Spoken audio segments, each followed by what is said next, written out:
Hello বন্ধুরা, নতুন একটি এপিসোডে আপনাদের সকলকে স্বাগতম জানাই। আজকে আমি চলে আসলাম আবার একটি নতুন এপিসোড নিয়ে। আজকের এপিসোডটার নাম সৈকত মণ্ডলের কলমে লেখা জিন পর্ব 4। গল্প পাঠে আমি অঙ্কুশ, পোস্টার ডিজাইন করেছেন পলাশ ভট্টাচার্য এবং সাউন্ড এডিটিং করেছেন অরিন্দম ব্যানার্জি। যে সকল বন্ধুরা প্রতিনিয়ত ভয়ানক ভয়ানক ভূতের গল্প শুনতে অনেক বেশি ইন্টারেস্টিং, সেই সকল বন্ধুদের বলছি, যারা এখনও আমার চ্যানেলটি সাবস্ক্রাইব করেননি তারা এখনই আমাদের চ্যানেলটি সাবস্ক্রাইব করে রাখুন। আর যে সকল বন্ধুরা আমার চ্যানেলটি অলরেডি সাবস্ক্রাইব করে রেখেছেন তাদের অসংখ্য ধন্যবাদ।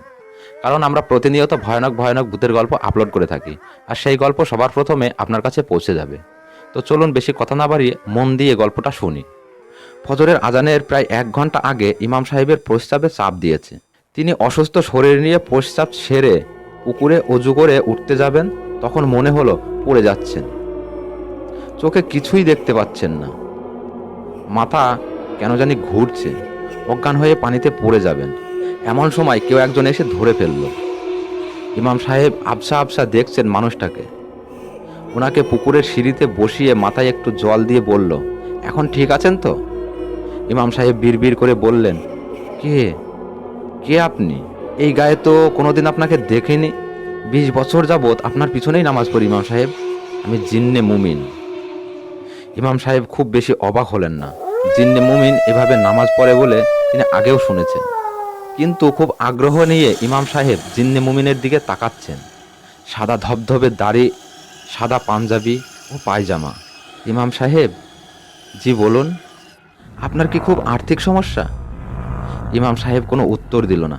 জিন্নে মুমিন আবার বলতে শুরু করলো, ফজরের নামাজের প্রচুর সময় বাকি আছে, আপনার সাথে কিছু কথা বলার আছে।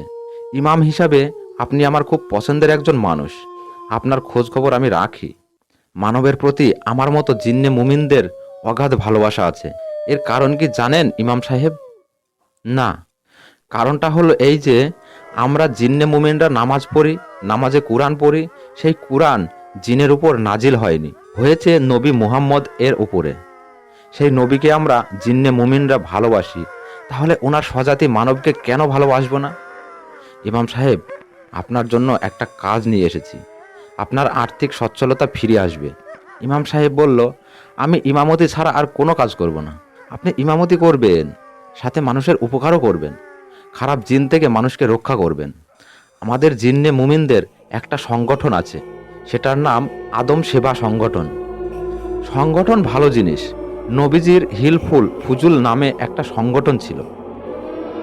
আমরা আদম সেবা সংগঠনের সব জিন্নে মুমিন আপনাকে সাহায্য করব। আপনি মানুষকে খারাপ জিন থেকে রক্ষা করবেন, তারা খুশি হয়ে আপনাকে টাকা দিবে, সেই টাকা দিয়ে আপনার সব অভাব ঘুচে যাবে। আপনি আজ ফজরের নামাজ শেষে নদগাঁও রওনা দিবেন। আমরা খবর পেয়েছি সেই গ্রামের মরা নদী নামে একটা নদীর পাড়ে বড়ই গাছ আছে। সেখানে একটা খারাপ জিন থাকে, যেখানে সুন্দরী যুবতী মেয়েদেরকে সাপ, কখনো বিড়াল, বিভিন্ন রূপে তাদেরকে ভয় দেখায়, বিরক্ত করে। রাতে আবার মানুষ হয়ে তাদের সাথে শারীরিক সম্পর্ক করে। এখন অবধি 2টো মেয়ের সাথে শারীরিক সম্পর্ক করেছে। যে মেয়েকে পছন্দ হবে তার সাথেই শারীরিক সম্পর্ক করবে, যে মানুষ বাধা হবে তাকেই সে মেরে ফেলবে। আপনাকে মারতে পারবে না, কারণ আপনার সাথে আমরা শত শত জিন থাকব। কিন্তু ভয়াবহ ব্যাপার হলো, এই জিন যেসব মেয়েদের সাথে সম্পর্ক করছে তাদের ঘরে 1 মাসেই বাচ্চা হবে। সেই বাচ্চা ভূমিষ্ঠ হবার সাথে সাথে কালো আত্মা হয়ে যাবে, আর তখনই খারাপ জিনের সংখ্যা বেড়ে যাবে। আমাদের আর কিছুই করার থাকবে না। আপনি আজই এই গ্রামে যাবেন। যাবার পথে শুধু আপনি জায়নামাজ কুরআন রাখতে পারেন। খাওয়া দাওয়া আমরা আপনাকে দেব। এখন থেকে আপনাকে একটা বিশেষ ক্ষমতা দেওয়া হবে। আপনি অশরীরী সব কিছু দেখতে পারবেন এবং তাদের সঙ্গে কথা বলতে পারবেন। ফজরের নামাজ শেষেই বেরিয়ে পড়ুন। আপনি খারাপ জিনকে শেষ করেই 2টা মেয়েকে হসপিটালে পাঠিয়ে তাদের ভ্রূণটা নষ্ট করে দিতে হবে। সবাই দারুণ অবাক। তারকের বউয়ের বিয়ে হয়েছে মাত্র 1 মাস, অথচ আজ সারাদিন শুধু খানিক পর পর বমি করছে, পেটও কেমন বড় হয়ে গেছে। একই অবস্থা তুরেসারও। সবাই খুব ভয়ের ভেতর দিয়ে দিন কাটাচ্ছেন। এদিকে কোনো কবিরাজও ভয়ে আসছে না। সবাই জেনে গেছে তুয়া বোঝা এখানে এসে সাপের কামড়ে মারা গেছে। খানিক পর খবর এসেছে ওয়াবুদ্দিন হসপিটালে মারা গেছে। বাড়িতে নেমে এসেছে এক আকাশ বিষাদ, যেন মুক্তির পথ নেই। এই শুরু হয়েছে সবাইকে শেষ করার জন্য। লাশ বাড়িতে এসেছে 12টা নাগাদ। সবাই জানাজার জন্য লাশ মাঠে নিয়ে গেছে। হঠাৎ একজন সাদা পাঞ্জাবি পরা হুজুর সামনে এসে দাঁড়িয়েছেন। তিনি প্রথমে সবার বিশ্বাস আর ভরসা অর্জনের জন্য গ্রামের গোপনীয় কথা বলতে শুরু করলেন। আমাদের সামনে যে লাশ দেখছেন তাকে কালো বিড়াল সেজে খারাপ জিন কামড়ে দিয়েছে। এই জিনই সাপ হয়ে ছোবল মেরেছে তুরাব উঝাকেও। ইতিমধ্যে দুটা মেয়ের সাথেও মিলিত হয়েছে। আপনাদের এলাকায় মানুষের সামনে বিরাট বিপদ। এই জিন যে মেয়েকে ভালো লাগবে তার সাথেই মিলিত হবে, যারা বাধা হবে তাকেই মেরে ফেলবে। কোনো কবিরাজ একে রক্ষা করতে পারবে না। উপস্থিত জনতার মাঝে গুঞ্জন শুরু হয়েছে।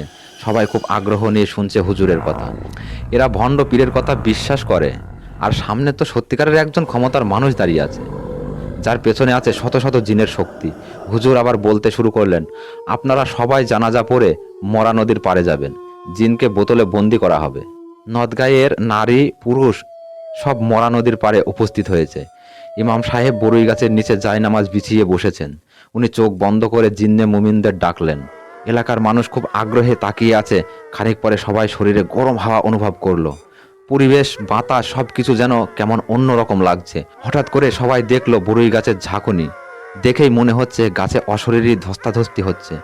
বরুই গাছের পাতা আর ছোট ছোট ডাল ভেঙে পড়ছে। খানিকক্ষণ পরে ইমাম সাহেব জায়নামাজ থেকে উঠে বোতলের মুখ খুলে রাখলেন। সবাই লক্ষ্য করলো হুজুর অদৃশ্য কিছুর সাথে কথা বলছেন। খানিক পরে বোতলের মুখ লাগিয়ে তারেককে হাত দিয়ে ইশারা করে বললেন, বোতলটা মাটির নিচে কবর দাও। তারপর যত তাড়াতাড়ি সম্ভব যে দুটা মেয়ের সাথে সঙ্গম করেছে তাদেরকে ডাক্তারের কাছে নিয়ে গিয়ে পেটের ভ্রূণ নষ্ট করতে হবে। তো বন্ধুরা, জিন পর্ব 4 গল্পটা এই পর্যন্তই। গল্পটা আপনাদের কেমন লাগলো কমেন্ট করে জানাবেন। গল্পটা যদি আপনাদের এতটুকু ভালো লেগে থাকে তাহলে বন্ধুদের মাঝে শেয়ার করে বন্ধুদের একটু শোনার সুযোগ করে দেবেন। নমস্কার।